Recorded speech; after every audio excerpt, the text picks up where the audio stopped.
So, the big question is this: how are ambitious people like us, who don't have a lot of resources, did not go to Ivy League colleges, were not born into wealth, how do we become resourceful enough?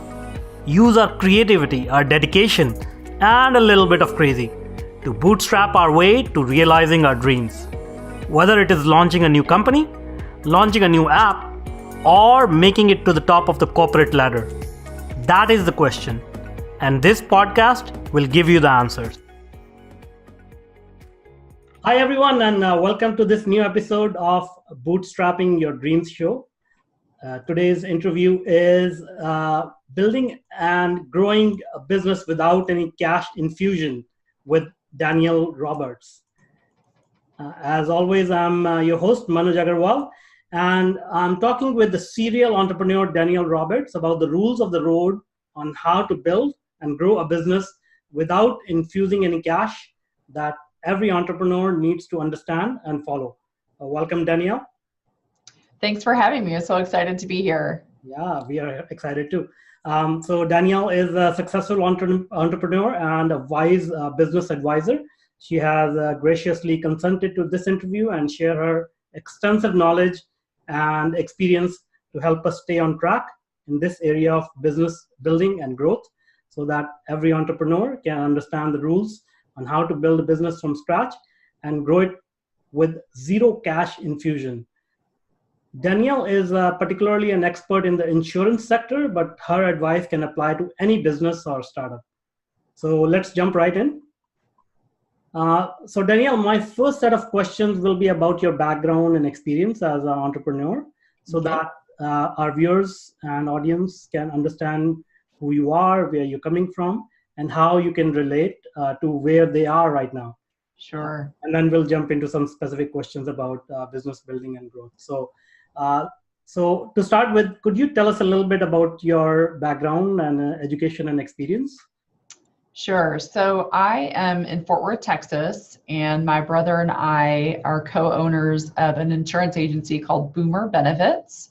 And we help seniors who are aging into Medicare here in the United States with setting up their supplemental insurance. So it's a health insurance business. Mm-hmm. And we have 46 employees, but we started with just the two of us back in 2005. Mm-hmm. And this sector for me was totally new. So we have been sort of lifelong entrepreneurs. When we were kids, we were always the ones knocking on doors in the neighborhood and asking if we could wash people's car or mow their lawn. And I remember my mom had us save up to buy a trampoline because she thought we would never be able to save enough money, and she didn't want us to have one.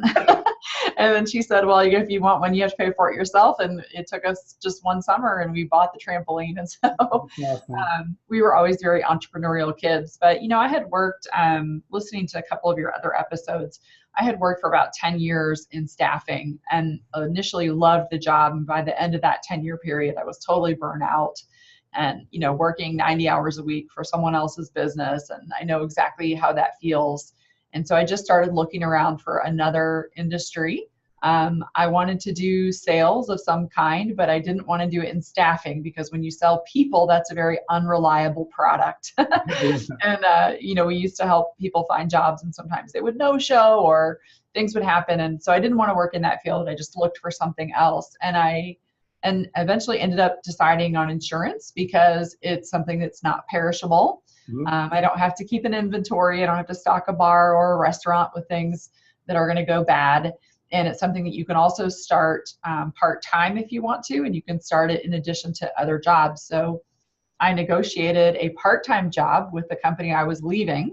Mm-hmm. I took a piece with me that I had handled for a long time and agreed to continue to manage that piece for a very small salary. I think they paid me $25,000 a year or something like that, just enough to keep bread on the table. Mm. And dived into selling insurance and really had to bootstrap it for a number of years before it was successful. But it was a perfect fit, and we didn't have any cash going in whatsoever. So hopefully I'll be able to share a lot of good things about how to build a business without the capital. That's a great story, and a very early start. So that's the oldest trick in parents' books, and I tried with my kids as well.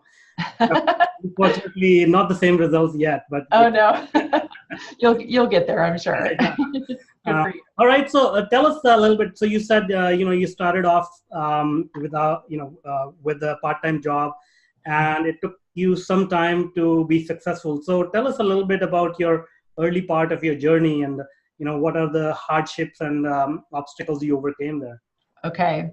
So what I thought about in the beginning is, what type of health insurance can I sell where if I don't have money to buy leads, I can still gain business.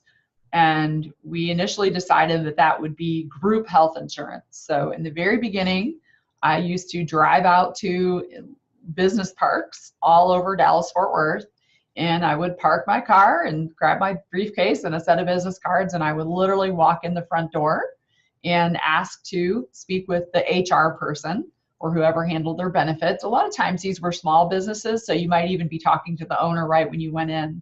And I would just simply tell them that I was an insurance agent that could maybe lower the premiums on their health insurance.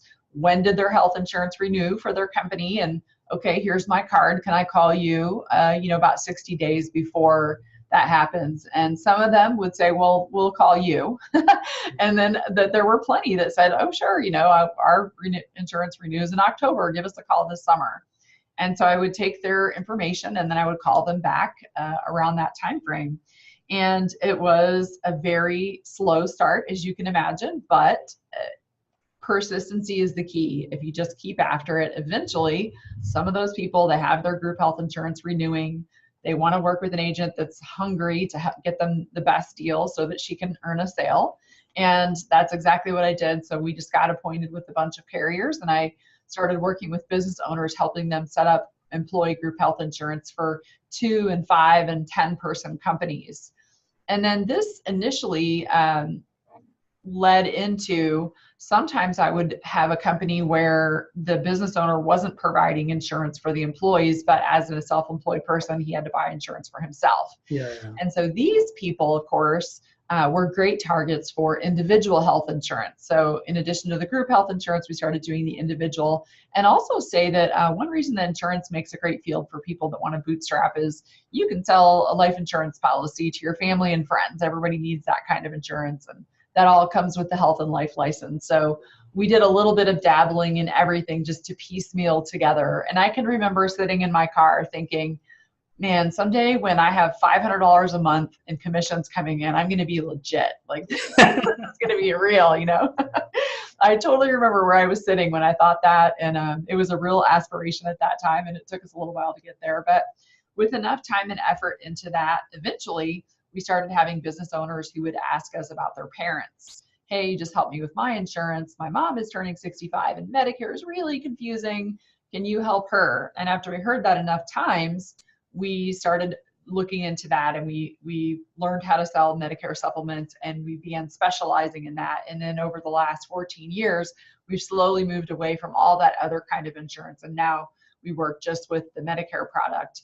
But in the early days, what I did was just ask myself, what piece of this sector can I go out and sell with just my person, gas in my car and a map of where to go to. And that's literally how we got enough money. And then every time we would earn money, because I had that little part-time job that paid enough for me to eat peanut butter, I was able to take all the money from every commission that we made and invest that back into the business. Yeah, so that was the way that we bootstrapped it from the very beginning. And it was just myself and then my brother and I for about 5 years before we hired our first employee. That's great. Great story.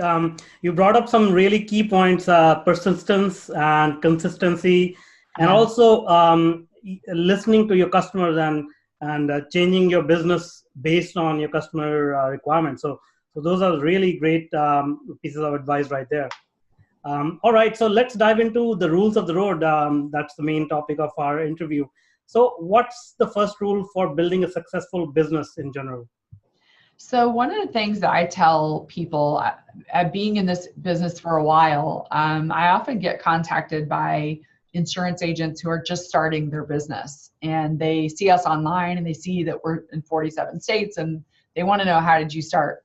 And I often tell them, there's a couple ways that you can go out about this, but one of the rules that I tell people is money is always faster than time.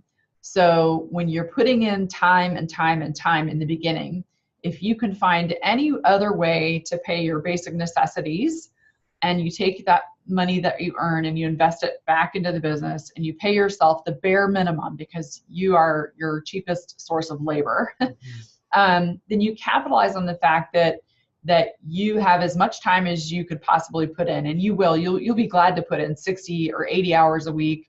Or if you're doing it part-time, you'll put in 7 hours in the evening, you'll get up early, you'll do all the things, and you'll feel excited about it because it's your very own business. But you always want to remember the time that you're putting in is expensive to you as well. So if you have any extra capital, or if you can invest the profits that you make back into the business 100%, money is always faster than time.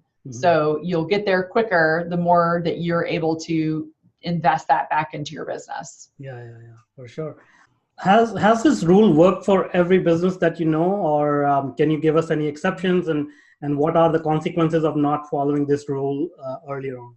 Sure. So I have known quite a few agencies, other people that have started businesses, and I often have watched where someone who gets a cash infusion, maybe they go on Kickstarter or they do some crowdfunding, or I know a couple of people who have found a private investor that have invested money, and their business will just launch overnight because they have money to buy leads, they have money to buy the equipment they need, they have the marketing dollars, and so their businesses just naturally grow faster. Now, the downside to that is on the back end, eventually, when you sell or when you're earning profits, you've got to pay those investors. And on the other hand, I have seen people like myself who start off with just putting the time and effort in, and they grow it slowly. But then when they build something, and they can build it to whatever they want. I mean, I know a lot of very happy self-employed people who work 15 to 20 hours a week and make 50 grand a year, and they couldn't be happier because they don't want to work that hard. They just want to earn this much, and that's their dream business, and that's lovely. I think it's great, different strokes for different folks. And those people, though, they have so much more control over their own destiny because they don't have the pressure of having to put money from someone else back into it. So there's a couple different ways you could go there, but that kind of gives you a little bit of the pros and cons of each. Cool. All right. Now we also want to address some people who may be already running a business, and they may already be in a situation where they haven't followed this piece of advice.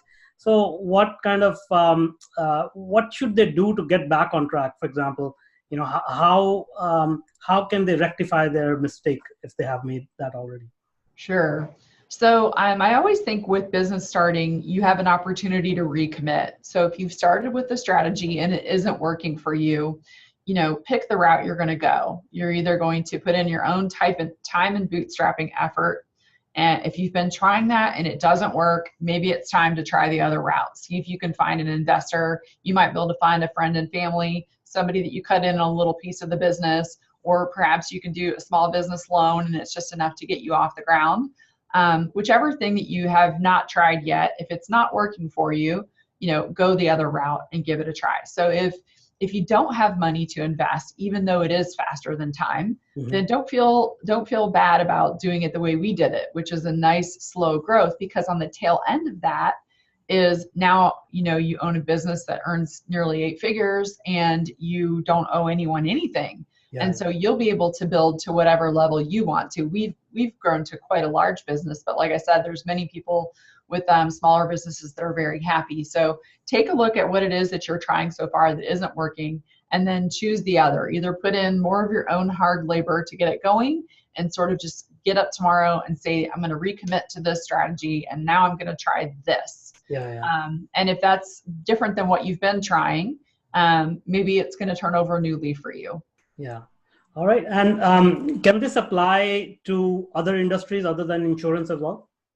I really think it applies to almost every industry. I participate in a number of online groups for entrepreneurs, and I'm sure maybe you feel this way too, but I'm always fascinated by everyone else's business.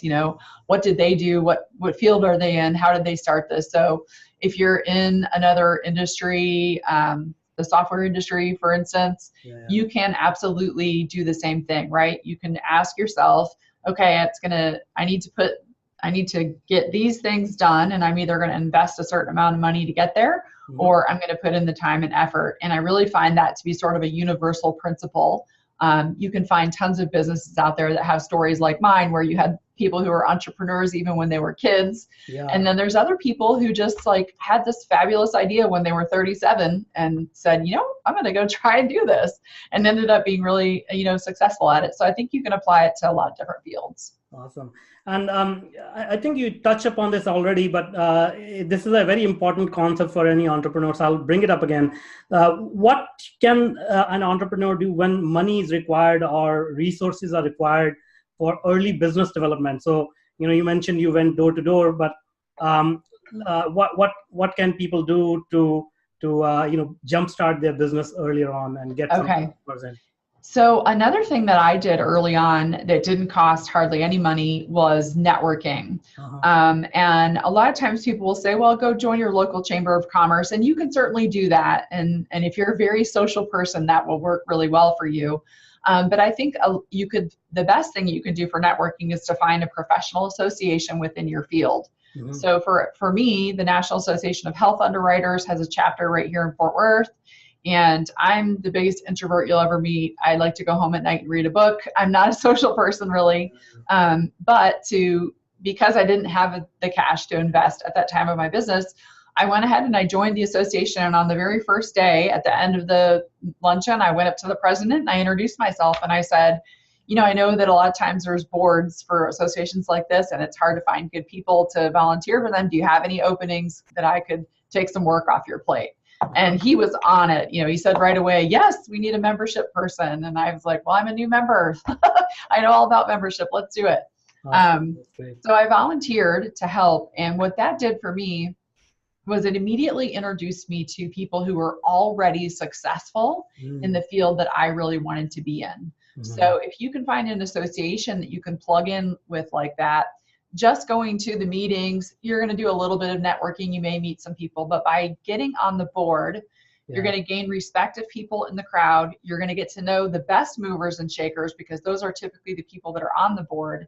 And for me, in my portion of the industry, I was doing Medicare, and a lot of the people in this association are more of the group health people. So I was able to establish myself as kind of the resident Medicare expert. And they have referred that one action that I did in the very early years of my business resulted in me being on the board for 6 years. I eventually became the chapter president. I moved on to the state board and I was the editor of the magazine. And this has gained me hundreds and hundreds of referrals over the years from fellow insurance agents that do a different part of insurance than I do. And in a lot of fields, you'll have this same thing where you can join a local association, but within your own field, there's different niches. And, you establish yourself in that one niche and then you pay it forward. If you have something that you run across that can be a referral for this guy, you go ahead and do that. And on the reverse of that, when they have someone that they can't help because they don't do, in my case, Medicare, they would refer them to me. So that's another way that you could really find a way to plug in is find your local associations. There may be more than one. Yeah. It's usually not that expensive to be a member and volunteer for the board and see where that takes you. Yeah. I mean, at the core of it is you provide some value upfront, help people, and then that gets returned, eventually. So that's great. Yeah, that's absolutely right. And you always have to remember to give as well as you get. So, when you have an opportunity to help another person with something, go ahead and do that because they'll remember that and that all comes around. Yeah, that's what we are trying to do here as well. That's right. All right. So besides this, do you have any recommendations on tools or websites or similar frameworks, software that people can use to get started faster? Mm-hmm. So when any type of business that you're building, you're going to need to have some marketing knowledge. Yeah. And so what I have done is I went on to, I have an app on my phone called Podcruncher, and I think it's a $2.99 app, and it allows me to download various podcasts, and I can search by industry. Okay. So I started listening to business podcasts, and I listened to marketing podcasts, and I just totally educated myself on all the things that you would need to market. So I knew there would be social media marketing. And so I follow a lady, her name is Amy Porterfield. She has a podcast called Online Marketing Made Easy, and teaches you everything you could ever want to know about marketing a business online. Super helpful podcast. It's one of the best tools that I have found. And you'll sometimes be able to also find podcasts that are within your own field. So you may be able to find one in your field that would be relevant to you. But, you know, the things that you need to know that you don't know now, whether that be learning how to sell on social media or start some Facebook ads, whether it's because you need to build a website and you need to have email lists, signing up for different podcasts and educating yourself on marketing was one of the best tools that we used to get going. So that's a good one. And then depending on the field that you're in, something that we sort of graduated to was, and after I had been selling the bootstrapping way for enough time, we had a little bit of cash coming in. Then you can find, usually in most industries, you can find a way to buy leads for your particular industry. In insurance, there's online companies that you can, somebody types their information in asking for a quote, and 8 agents like me will buy that quote, and then we go compete with each other for that business. And that will make you a really good salesperson when you have to compete against other people for the same leads. But so you want to find out in your particular industry, is there anyone out there that's sourcing leads that you can purchase those for? Find out what those cost. And that's another great tool that you can plug in for growing your business. That's great. All right. Now, are there any other critical rules that you want to share, or any other stories that you may want to share to inspire our listeners and audience who are trying to kickstart their business, or they may already be running a business, but they need help in expanding it? Sure.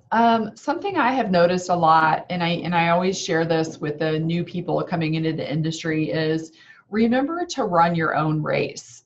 Sometimes we can get into this comparison mindset, and you can look at all the people in your industry that are already doing it, and they're so successful and they're so good at it, and you watch them and you just think to yourself, there's no piece of the pie left for me. Yeah. Like, there's all these successful people and they're already doing so great. Who's going to want to work with me when there's this person over here doing that? And I really did some of that myself in the beginning. Like, I would find these agents online and they would just be amazing. And I would think, geez, how long is it going to take me to get to that level? And you can really talk yourself down by doing that. And so you have to remember that everybody starts from somewhere, and that successful person that you're oohing and eyeing over, that person also started somewhere. I guarantee you there was a day where they sat in their car and looked forward to the first month that they would make $500 like I did. They have those days too. So try not to compare yourself too often to everybody else that's already doing it. You have to know that you are running your own race. And so if you get there in 1 year or 5 years or 17 years, it doesn't matter. It's your own race. Yeah. So don't compare yourself so much to everybody else around you that is succeeding. Ask yourself, what could you do? What is the one activity that you could do every day this week that's going to put you, a little further ahead next month? And then what can you do to build on that? And try to keep your timeline short. If you look too far off into the distance, you can get so overwhelmed, and you don't need to go that far. Make your business plan for the rest of that year. Yeah. And then you want to take massive action. Brainstorm it out. Get a piece of paper and do a thought download, and just write down everything that you could possibly do this month that could maybe move the needle just for you a little bit next month.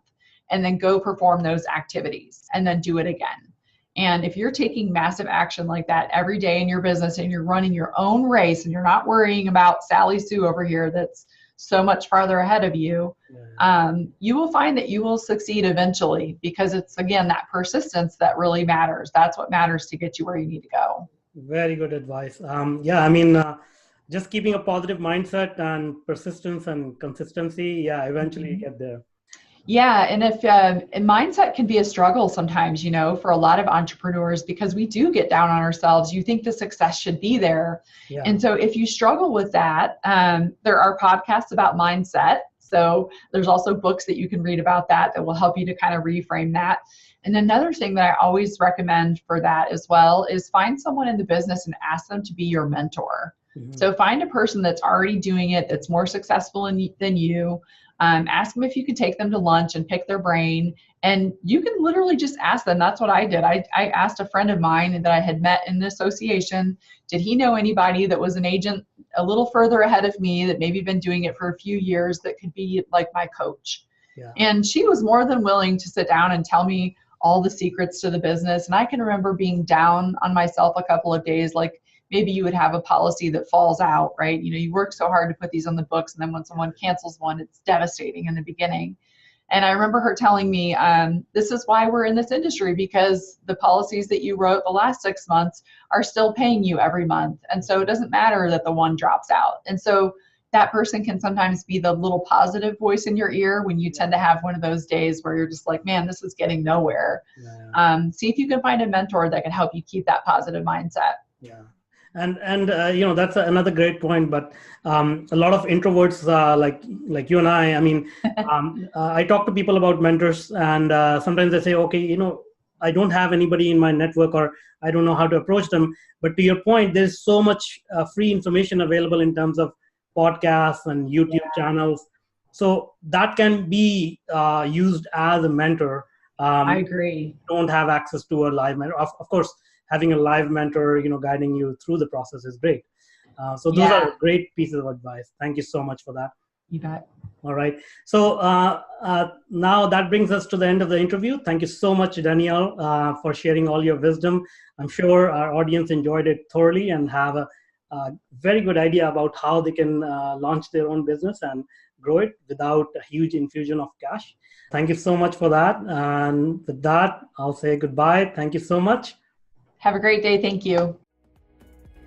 So again, I'm Manoj Agarwal, and thanks a lot for joining us on the Bootstrapping Your Dreams show. I'm guessing there are a lot of type A ambitious personalities in the audience today. And you guys are always busy thinking about your next big move, your next plan to conquer the world. I know, because I'm also constantly trapped inside my own head. To avoid stress and live a healthy and happy life, I highly recommend Ziva Online Meditation course. This course is taught by world-renowned meditation teacher Emily Fletcher. Trust me, meditation has been scientifically proven to reduce stress and heal chronic ailments. So if you want to learn meditation, then you would want to check out this course for sure. I can vouch for it. It helped me tremendously. Go to go.tetranoodle.com/Z1. That's go.tetranoodle.com/Z1. And now, I'd like to invite you to check out my software consulting services and professional training programs at www.tetranoodle.com. We provide world-class consulting services on anything related to technology and software. And we are growing very fast in the areas of education and professional training for software and IT engineers. If you enjoyed this episode, then please do share it with your friends, and don't forget to subscribe to the show on iTunes to get automatic episode updates for our Bootstrapping Your Dreams show. And finally, please take a minute to leave us an honest review and rating on iTunes. They really help us out when it comes to the ranking of the show, and I make it a point to read every single one of the reviews we get. Thanks for listening. Stay happy and curious. Have a great day.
Now, before I let you go, can you tell us a little bit about your company and your services and how you may help other entrepreneurs besides, showing up on these podcasts and sharing Sure. knowledge? Yeah, you bet. I remember what it's like to start a business, and I know how difficult it can be. And I really do enjoy talking to new entrepreneurs and trying to be that positive person in their corner. So you can find us online. Our agency is Boomer Benefits. You can take a look at our website. It's boomerbenefits.com.